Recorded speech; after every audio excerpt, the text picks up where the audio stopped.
terjalannya visi yang sudah saya sebutkan tadi, saya memiliki beberapa misi. Misi saya yang pertama adalah meningkatkan kohesivitas untuk mengoptimalkan fungsi Dewan Perwakilan Mahasiswa. Kohesivitas itu merupakan istilah psikologi yang umumnya biasanya dipakai di psikologi industri dan organisasi.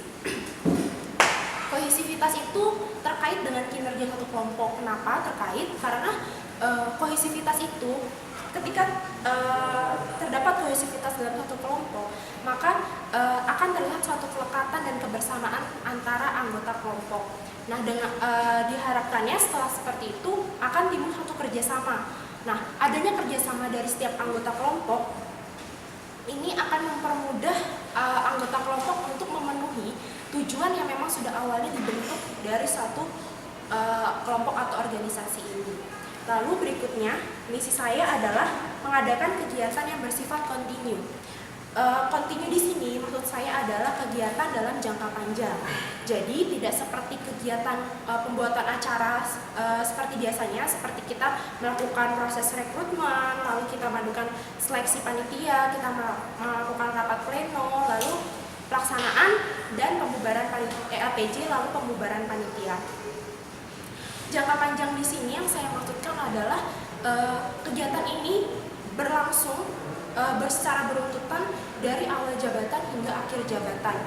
Contoh kegiatannya yang dapat membangun adalah tentang tutor teman sebaya.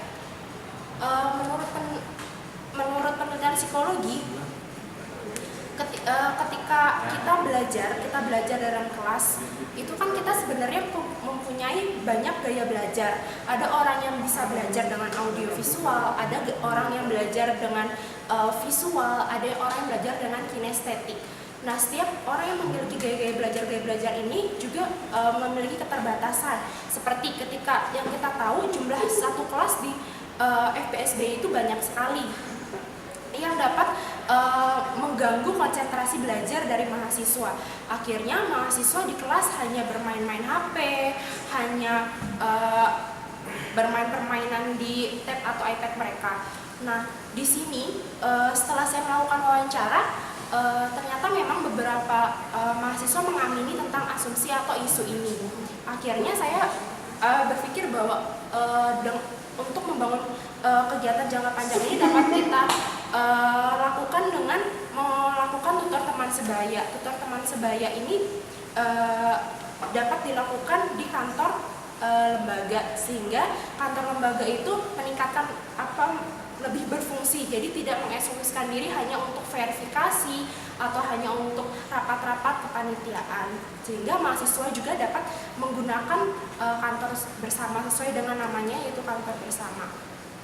Lalu selanjutnya adalah mengadakan kegiatan dari mahasiswa, oleh mahasiswa, dan untuk mahasiswa. Maksudnya adalah kegiatan ini timbul dari aspirasi mahasiswa, sehingga ketika kita membuat program kerja, kita mendapatkannya dari hasil riset berdasarkan pendapat mahasiswa. Apa kebutuhan mahasiswa saat ini? Itu adalah dari mahasiswa. Untuk mahasiswa maksudnya adalah kita melakukan kegiatan ini untuk memenuhi kebutuhan mahasiswa. Nah, oleh mahasiswa di sini maksudnya adalah yang melakukan ini pun mahasiswa. Jadi mahasiswa dapat merasakan the power of give, atau ketika kita memberi, kita juga dapat menerima feedback sesuatu. Lalu selanjutnya adalah menumbuhkan suasana organisasi sebagai ajang berproses dan mengembangkan diri. Saya harapkan organisasi yang ada di FPSB dapat menjadi ajang berproses dari mahasiswa untuk mempelajari hal-hal baru. Dia akan menemukan hal-hal baru dan mempunyai problem solving yang baru juga ketika dia menghadapi orang yang berbeda. Seperti yang kita tahu, setiap orang itu berbeda, setiap orang itu mempunyai keunikan atau disebut juga dengan individual differences. Dengan kita bertemu banyak orang, kita bertemu dengan banyak tipe orang. Tentunya kita juga mempunyai banyak cara atau banyak strategi untuk menghadapi orang tersebut. Diharapkan di situ mahasiswa dapat berproses untuk mempelajari hal-hal baru seperti problem solving misalnya kayak gitu. Lalu untuk mengembangkan diri dengan mempelajari hal-hal baru, dengan bertemu orang-orang baru, yang mungkin bisa menginspirasi mereka dapat mengembangkan diri mereka menjadi seorang mahasiswa yang lebih baik. Demikian visi misi yang setelah saya sampaikan. Terima kasih atas perhatiannya. Assalamualaikum warahmatullahi wabarakatuh.